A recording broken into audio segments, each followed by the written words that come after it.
It's okay.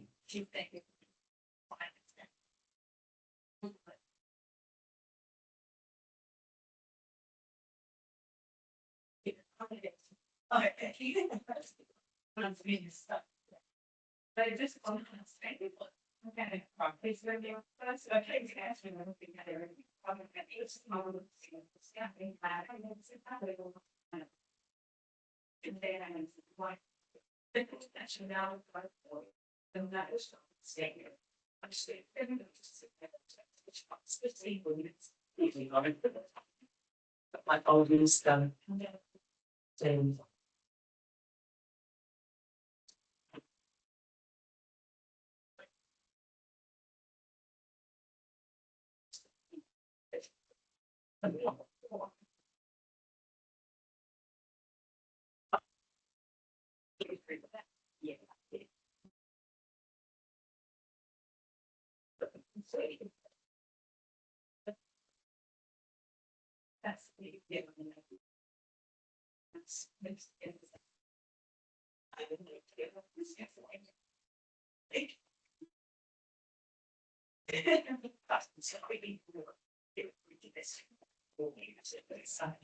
We got ring cups this time because there was such a small group. Oh, here's that. Lemon sticks and so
I can bring them in to take them. I can do it.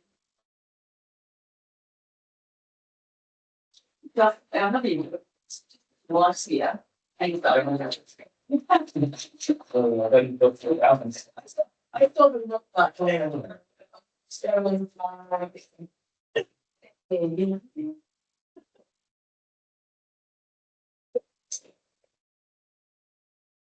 Okay, that's really.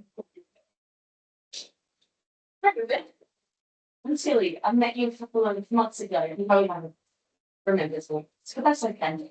But it was not so strange to program phone. There were a lot of people. Yeah, something like lovely.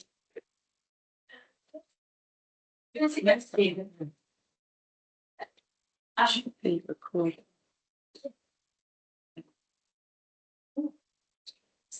Oh, thank you everybody for coming. I believe everybody's in the room. But I sit in two different spaces. So this is my medical student teaching RCS space. And I also have a clinical role as a GP. And in my previous career of being a hospitalist and a emergency department doctor and a doctor delivering babies and doing cesarean sections, well-being was definitely never my focus. It was always about, get through, save lives, deliver babies, adrenaline. And when I first moved into the GP space, I thought, tears and smears, like who wants to do that? That's going to be my day every single day. But I have to do this as part of my vocational training, so I do it.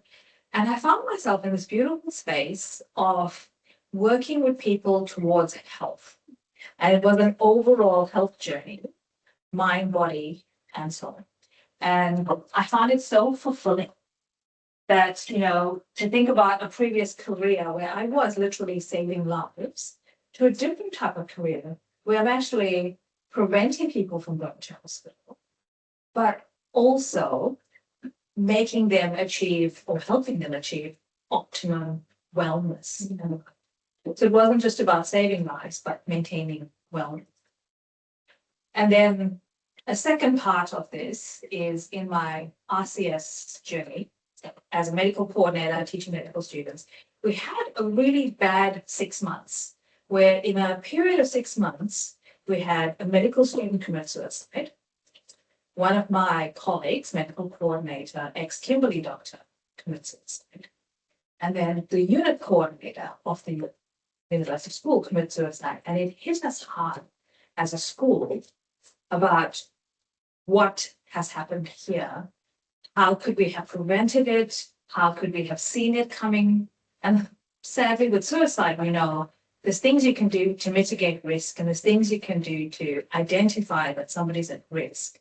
And none of these people look like they were at risk. They didn't. And so we've decided to really focus on wellness and just talk about wellness so that people are already in a good place in their everyday life. And that when things are going bad, we can identify where to send them to for help. Okay. So before I start, I'd just like to acknowledge that I'm standing on Yarrawul land today. This is Rabibi, and paying my respects to elders past, present, and emerging, and just expressing gratitude and appreciation for the richness and the uniqueness of our region, and for all who work here on this journey of healing and unity. All right, so as you know, Broom's had some unseasonable weather, and walking along, you see somebody has fallen through the ice. Okay, now we're all helping people. That's what we do. We like to help people. So what would you do if you see somebody has fallen through the ice? Would you grab a big stick and reach out to help them? Does this seem like a good idea? Yeah, and like looking at that, you can see there's already cracks all the way through. The risk of reaching out is that you're going to fall through the ice too. And it's a great analogy, which doesn't usually work when you think about Broom. But the key thing is when somebody's fallen through the ice, the rescue workers need to anchor themselves too. So you can see there's ropes to the victim, but there's also a rope around the person who's helping. And so this is the concept that we want to work towards here, is thinking about anchoring yourself always in your day-to-day life, going out in our workplaces. Oopsie. So this is a clip from Dinosaur Therapy. So the purpose of this mid-year check-in is to basically improve the health and the well-being of health professionals for the benefit of the community that we work in. So there's not going to be any guided meditation or sound therapy. Bad meditation or sound therapy, but I thought a small group like this is just ideal for having a chat. But just in case we don't like to talk around the room, I have Slido as an option. If you feel comfortable, we can just talk through the room. Yeah. So my first slide was really thinking about roses and thorns for 2025 so far. So thinking about 2025, what has been going well and what has been challenging. So I'll give you a moment to just think about that, and then we'll just go around and share if you'd like. Otherwise, I can put the slide back up and we can just make a bullet wall.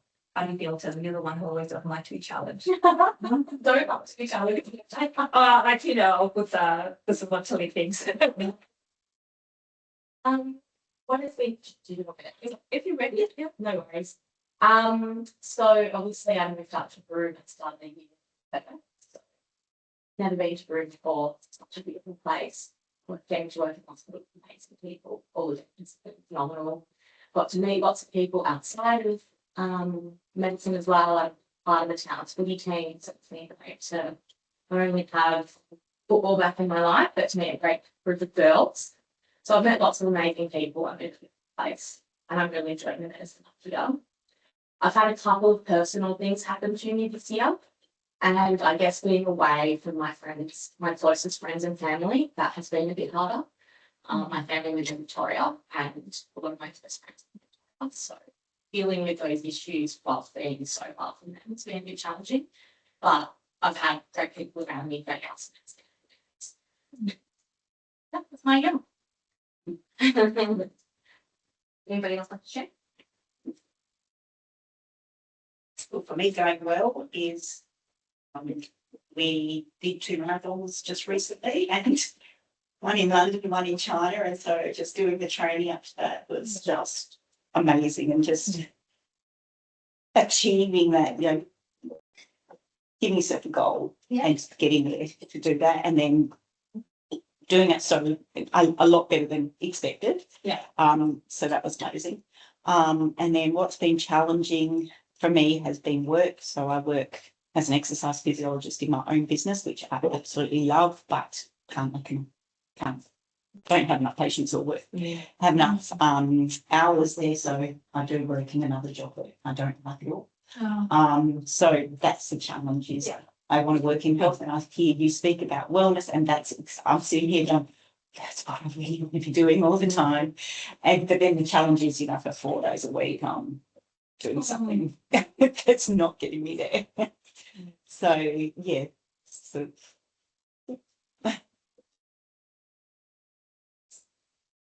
I can't go past the beautiful place that we live and how I continue to engage at a deeper and deeper level the longer I here to discover not only the immediate Ruby area, broader activities and people grow and people at large, and the more people I meet that have lived here for countless generations and people that have come from everywhere else, the more I love living here and starting to engage, because I arrive with a fair bit of vicarious trauma or a fair bit of I was thrust into a position that was far beyond the capacity of what one person could do. And leads into the challenge that I continue to have is to say no and to grapple with the role that I enjoy. When people say, do you like what I do? I'm a generalist dentist. I say, yeah, most days. It's like, do you enjoy working with children? I used to. So you have to filter on. So the missing of what I'm asked to do and having to give back to management what I'm capable of doing and justifying from, I don't normally say the wives, but I say other things along the way. Kind of balance resources in public health. And public health is a journey of morals and challenges and politics and everything. So that's my challenge. I want to challenge the bad thing because you may not be saving lives somewhere. You are. I keep it going. Like keep it. You're right. Thank you. And I didn't want to put on Trump to me, but that the occasion. Direct from Medicare funding towards dentistry. But that'll bankrupt the country. That's not cool. Just to preventive education rather than I shovel cure all day long.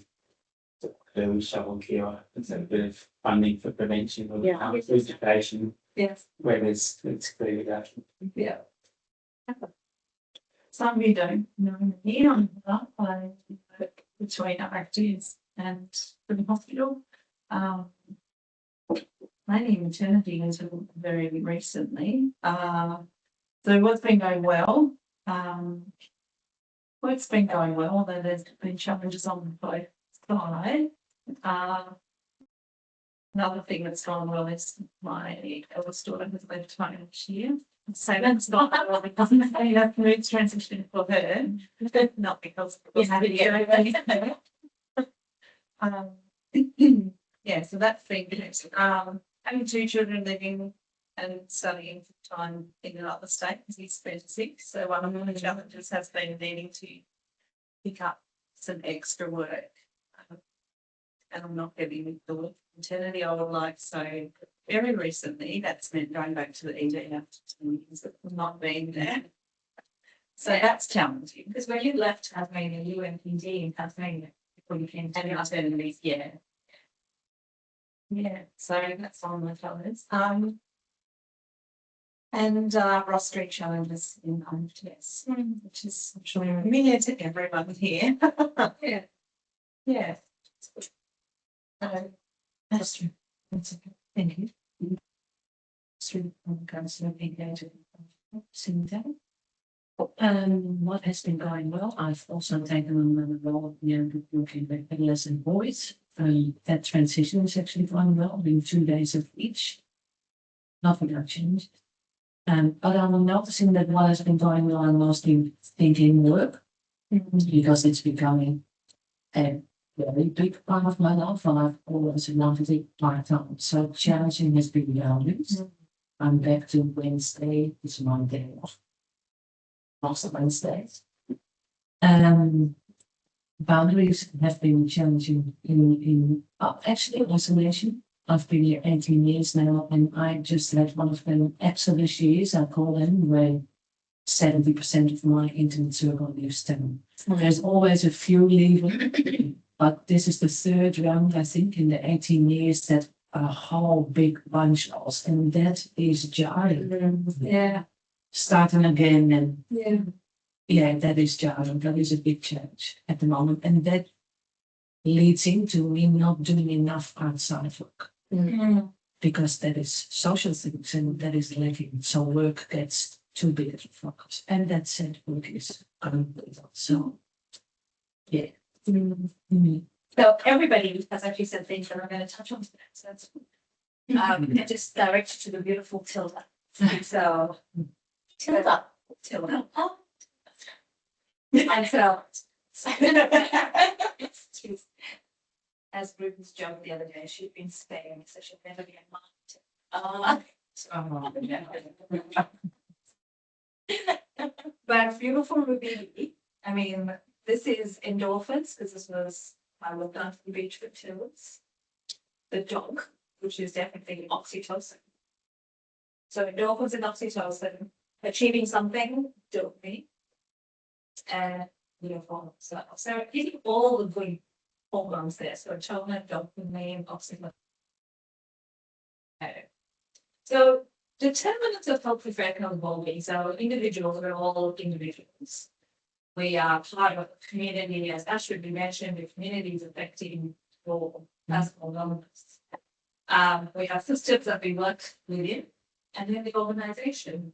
And the role that the organization plays in our wellness, unfortunately, 80% of the responsibility of the health professionals' well-being should be towards the organization. And if you have a good organization, and that means leadership that supports, measures, and is accountable for wellness, is one of the things, as in the RCS, we really put focus and have a well-being team. It's something we talk about through the year. We are making it part of our core business wellness. And it would be wonderful if big organizations like WAPS would do that too. Health Professionals Network have that as part of their KPIs, is thinking about mental health and wellness in years as well. And so I feel like that would be a good model for all organizations, because at the end of the day, we have people who are trying to build wellness in your community. We need to make sure that they're all anchored. So a good organization that has systems, processes, and practices that promote safety, good, realistic staffing would be nice. It is getting better, but we're not there yet. And of course, an organization that promotes positive patient and colleague communication and work outcomes. So this is what we want from our organizations. But how much power do we as individuals have with that?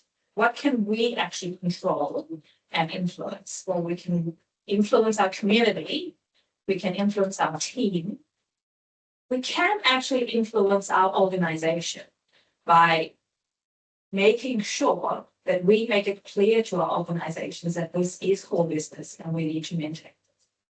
Okay. So thinking about the focus on the individual, the next question was, what do we do for self-care? And again, I have a slider option, but I'm just gonna let me talk with some wisdom from Michael Munich. Are you familiar with this? I love this so much. The herbal remedy for life ache. And I feel like this we do in room a lot because we are often outside because we can be. I always say that herbal remedy or taking a patch of grass is not the smoking type, it's the lying on type. And there are times where we all suffer with life ache. So life ache is not depression. It's just when we get to that time where there's a lot going on and we might feel overwhelmed. Your whole life is sore because you're feeling it in every single aspect of your life. You know, the community, people leaving town, having bad rostering, missing the people that you love. What do? And it's about taking that time out to actually sit and reflect, refresh, and have those happiness chemicals, go for a run, spend some time with the people that you love. If you have a pet, cuddle it. So this is, I've got a QR code so you can link in, and I encourage all of you to actually have a look at this. So it's creating a self-care wheel. So a personal self-care wheel, so you can actually think about the things that you are already doing for self-care and ways that you can work on it. Because looking at it from all these different aspects, you can see where there are some places that are maybe a bit deficient and you might need to do a bit more on. So I put the website, the QR code, and this is what it looks like. Great. Okay, so Sheldon, I'm going to assume a big part of your self-care is getting out, exercising, having things that you can tick off as achievements like marathons that you're planning for, marathons that you achieve. What else do you do for self-care? That's that. All I do for self-care. It's obvious, as you were saying it, even this morning, I got up all week. I've been stewing on, I have an online meeting with the superannuation people tomorrow morning, and that cuts into my run time. So this morning, I got up and I changed that appointment to say that tomorrow I can get my long run done before I go to work. And that kind of flexibility to put yourself first, that's what we call anything. Yeah, and I don't get through the day without my but yeah, it's not the one. I will admit I tend to fit it in, but I do a lot of stuff, shared stuff. I just finish making a desk, do watercolor painting, I'm carving a chess set. I do all sorts of things. I bought an old motorcycle. I just fishing, I'm walking, bicycling, all sorts of stuff. I love it. Go out, sit under the tree, admire the other tree, sketch the tree. Just I'll get enough of that. But I don't get enough. I can't get enough. And I don't get enough. It's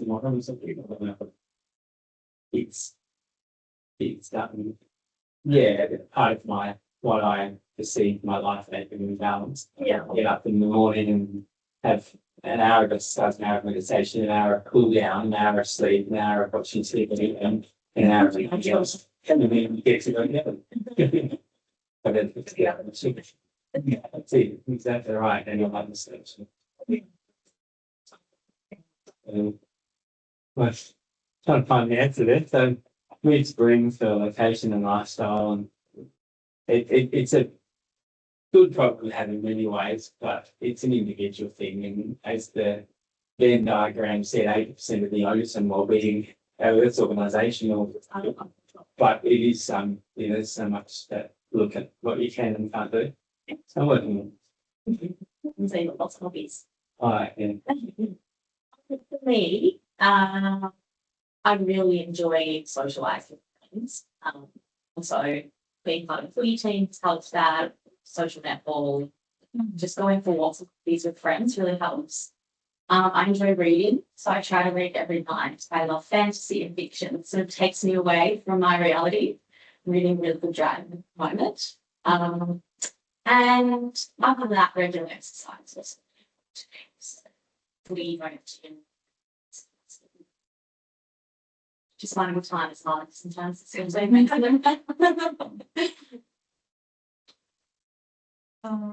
Working shift, one of the big ones for me is getting enough. Eating well, I really notice a difference when I don't. And one of my, I guess self-care, but also family care things is I like to cook. And exercise, and that's sort of, yeah, definitely a challenge this year that I have not been meeting. I feel a bit like I've been surviving, not thriving. So, yeah.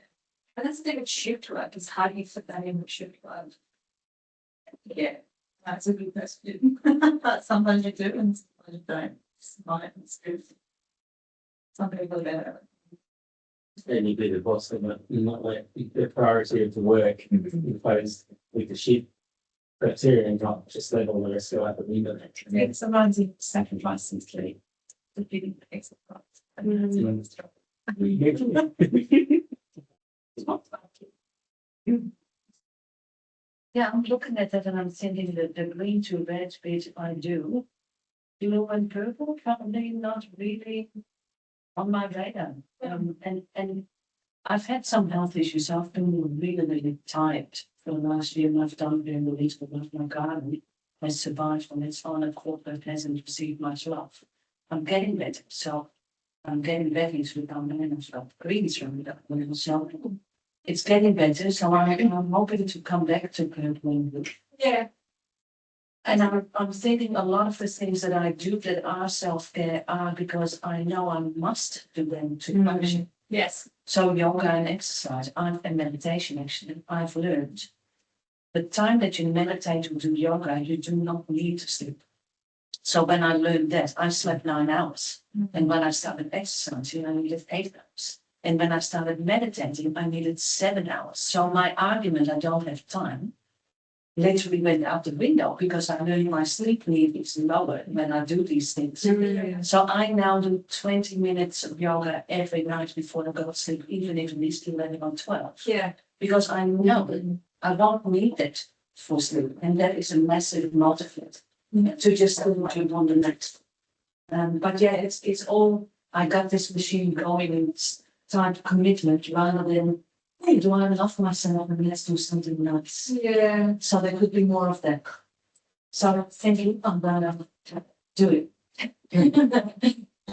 And it's the triple wisdom from James Stewart, which is an important self-care strategy is community. And the growing problem we have is every year there's a mass exodus. Yeah. People that we love, and usually it's just 1 or 2 people.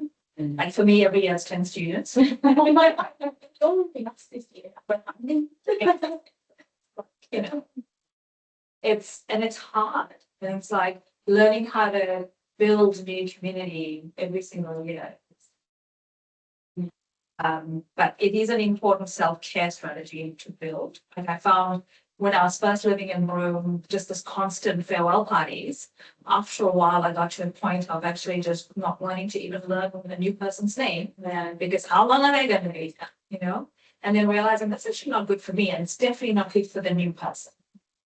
And so, even though I'm going to have to farewell somebody at the end of the year, it's a good strategy to actually help them to want to, etc. Just hospitable. Cool. So, a word on sleep.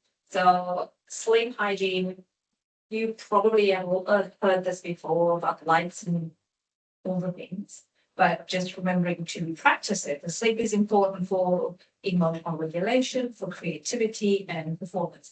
And if you actually do have insomnia, which is you can't sleep, even though you have an opportunity to sleep, we need to actually make an effort to make sure that that's treated. And then there's the other thing, which is bedtime procrastination, which is something that we often all do. So you're tired, but you're like, oh, I can't stop. I just want to finish this. Or it's the only me time I get because the kids are asleep. So now I get a bit of time. Or I'll just watch the beginning of this and I'll switch it off soon. I'll go to bed and Netflix algorithms means you've watched 3 episodes. So just a little being aware of bedtime procrastination. So I'm going to actually just skip this next slide, which is what are we doing for the next holiday, just an interest of time. And then thinking about holidays. No, not then yeah. Oh, that stands in. So beautiful beach scene. Lovely background music. What are your general feelings when you look at this beach scene? Time for a holiday? It's the off. It's a good start. Actually, same. That water looks lovely. Alright. I was thinking you that side, so I'm going to push that there it is. It sounds like what text. Nice stone. That's the ultimate, really. The ultimate. What people work hard for, is yeah. To go and be happy. So yes, but I laughed when I hear this song. Even though I think it makes no sense. No, just feels good, right? I find it interesting because I now live in Rome for 18 years and every day I have a dog, so I'm on its wife day, on the beach, in the park, in the bush. And every day I'm going, oh my God, I really live here. So my need for a holiday is actually not really there. And I'm been to a point so joy my daughter will push me to arrange one. And she now lives in Amsterdam. She does her own thing, she's 20.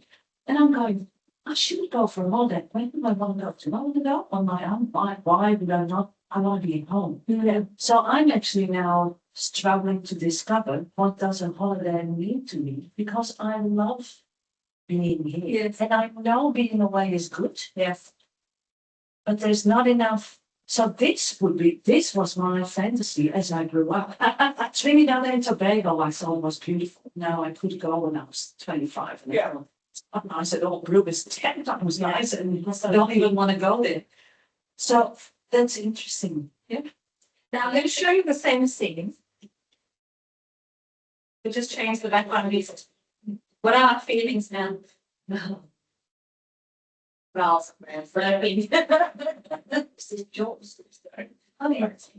Jobs. Yeah. And so it's the same scene. Yeah. That's the body. It's like I'm actually sweating, which I'm very good. 6 was very young as well, so it's not good. It's PG rating, yes, right? Okay. Now, why would I show you the beautiful beach scene and make you think about what you are seeing when the background music is different? So it's called clock music. It's from this. Are you familiar with circle of security? Yes. Yes. So circle of security, it's actually a parenting thing, but it makes you examine yourself about what actually are your triggers. Okay, so same beach, different background music. You started to sweat. Which I really don't even do when I run for 45 minutes. So that's a trauma offense. Oh, and this is what I want you to take home is just understanding that you may see exactly the same scene as somebody else, acting completely differently based on your background sharpness. Okay, and this might have been a similar situation.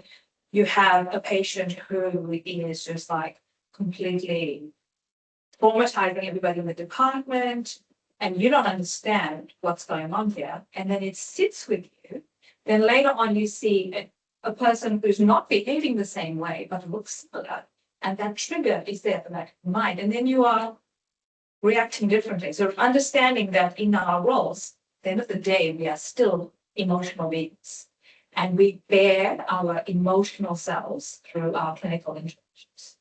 Okay, and so we need to recognize that background music impacts the way we practice. So this is a homework thing about self-reflection. What are your sharp music triggers? Because we all have it. All happen in different ways. Dogs. Yes. Yeah. And when you see a dog, it makes you behave in sometimes an irrational way because of background trauma. Which in Broome, I know they're putting some rules about dogs on leashes, but a lot of people don't obey that. And if you are a person who normally walks your dog on a leash and you see, oh, those people have their dog on the leash, and you're like, oh, yeah, I can leave my dog on a leash too. But you don't know that that person coming towards you has a previous traumatic. And so it's about understanding as an individual, what can we do to help protect other people? But also as the person having gone to the trauma, finding a way to work through that. But that's not for today. Yes. It's a good question, but Yeah. what if someone suppresses them all the time? So identifying them is actually a challenge. They're there, of course, subconscious, but the identification can be a very long process for someone who's decades into a career in ED or dealing with people in emergency space every day, you know. So sorry, that wasn't a good question, was it? But I've got a short answer for that. I don't have a short answer, but it does require reflection. Yeah, So yeah. reflecting on those times where you have felt disempowered or abused or misused.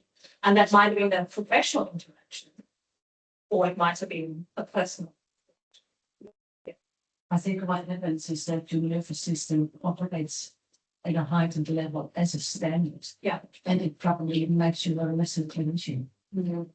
Because it will turn into a pattern and it will turn into your professional persona. You need what is responsible for them. So it seems to, yeah, unfortunately, but I think that's. Says it. Yeah. So that's why you see people and you go, oh, he or she is just like that as a doctor. Probably not just like that, born that way, but hardened in that way, and protecting themselves continually. Exactly.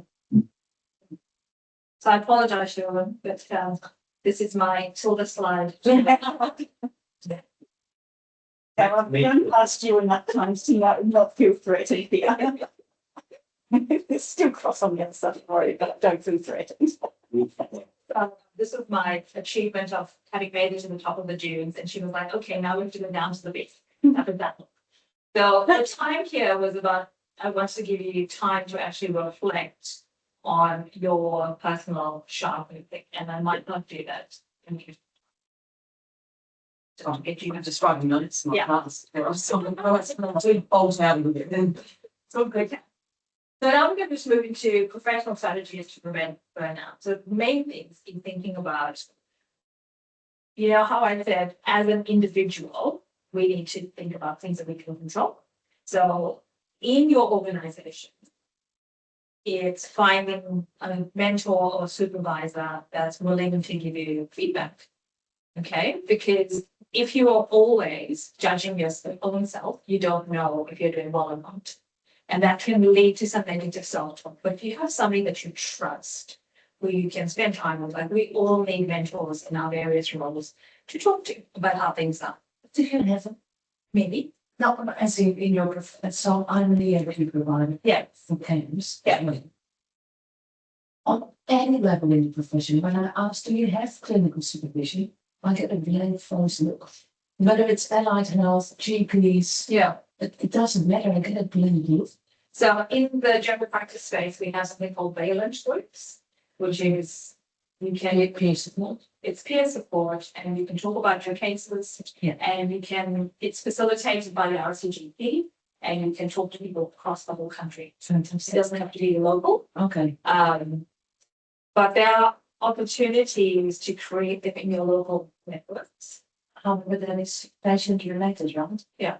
It's not self-reflective, my impacted by this work, accepted to me. Yeah.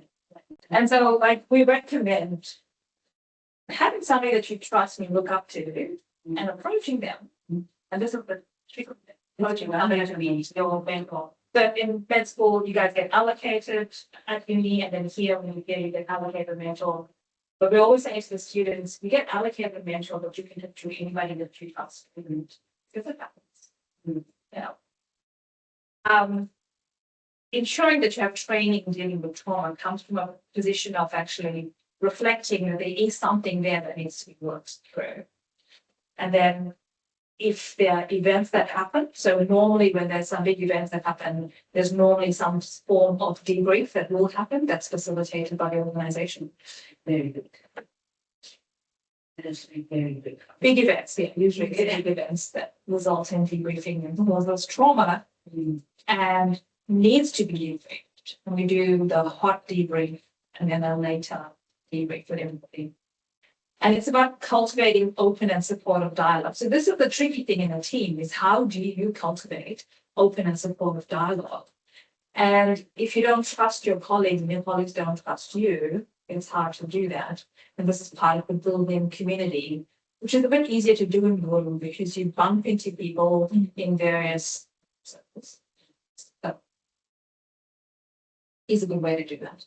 But so as clinicians who are in charge of your own schedule, is making sure that patients understand boundaries and yet are still supported by the organization. So patients can have home visits, but that's on your time. You are limiting when that happens rather than patient calling you up. So that's personal strategies to prevent burnout is having realistic self-care strategies. So that's one of the things we spoke about in the group. Understanding and improving your awareness of the early signs. So stress, tiredness, feeling overwhelmed, or actually starting to feel burning out. Recognizing that and reaching out for help when needed. And then, of course, practicing mindfulness, cognitive behavioral therapy, and meditation techniques. And then, of course, we need a balance. So we need personal strategies and we need professional and organizational strategies. So what I'd like you to do when you leave today is actually review your lifestyle and think about realistic, healthy options for sleeping enough. I like your strategy of recognizing that you don't actually need 9 hours of sleep if you're doing the other things, which are really good for you. You've mentioned eating well, but you've noticed the difference when you didn't eat well. Moderate exercise. Enough exercise to keep you healthy, but also to have this happiness. You've mentioned some lovely hobbies, kids. I like the idea of getting the tree and Tilly with your fantasy books. So very lovely works, non-workout. Yes, that's great. So that's really, really great. Okay.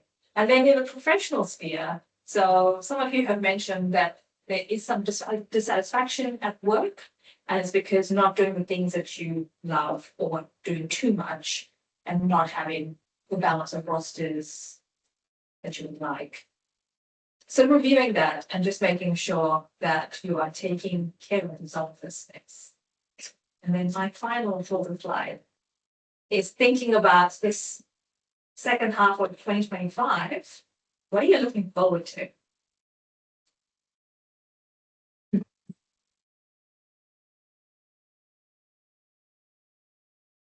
Looking forward to finding a new job. Or to be able to work in health full time. Yeah. I don't know how that's going to happen, but I'm always optimistic. So.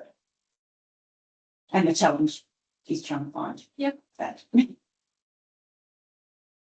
As much time as I can get. I'm so much on the schedule, but I'll tune through it with just main time shared time beach. The challenge is fitting. Me going, I'm doing now 3 week or 2 week on you, yeah, so lovely, and spending time at the end. So I'm really got a break and exploring more fully. And challenges, exams. Yes, I really love it. It's hard being in room though. There's so much to do and yeah, so start practicing. Yeah, makes sense. I look at Ruben, isn't it? What are you doing with too?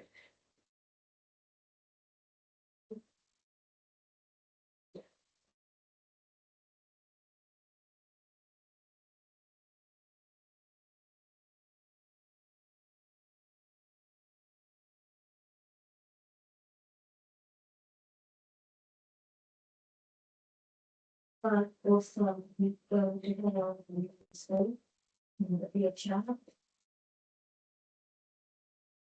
And then people Yeah. Thanks for I'm looking forward to my two big kids coming around next month for a couple of weeks. Time with them, and I'm also looking forward to conference. I'll go down to England at the end of September. So a bit of a combination of busy extended family and the professional networking with you. This may be weird, but I look forward to just giving my life here because I can really very briefly. So it's realising, gosh, I'm here, I believe here. That's really what we used to. Yep. I'm happy with my work, I'm happy with things in this going, so I'm happy to keep going. My challenge will be to decide. No, then. Where, when, how, rather than being family needs driven. Yeah. Need to go through the same course. Maybe I'm going to set myself a challenge and actually have a holiday that suits me, and I'll have to seriously think about that with your life. Yeah. So I'll take that as a challenge. I've got 6 months to go. So, finishing up with Jim Stewart. This is the nice thing about a community is sharing. Because sometimes when you're at your lowest, you just actually need to just be with somebody. Being with. Very nice. Is it James Stewart or James? James Stewart. You wrote a book called Dinosaur Therapy. I've never seen it. So And it just has this really cute yes, tooth in there. yes. Anyway, that's it for me today. Thank So- you. If you don't know, To think about and some changes that need to be done and some reflections. I guess Sarah, Are you able to share that? Maybe copy that, or is that RCS property or your property? it's Intellectual property. it's partly my intellectual property, but also I should probably ask permission from that person or share anymore, but I can't. Okay, that's what we're going on. Yeah.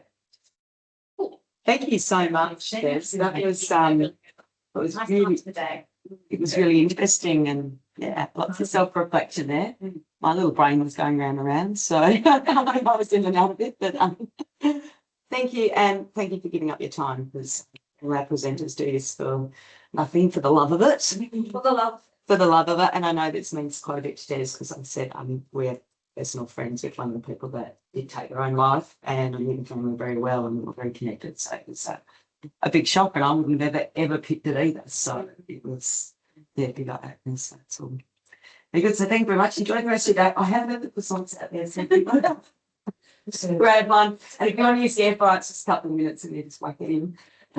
I do have to run away and some more. Sorry, sorry. I'm out. Thank you very much. Thank you.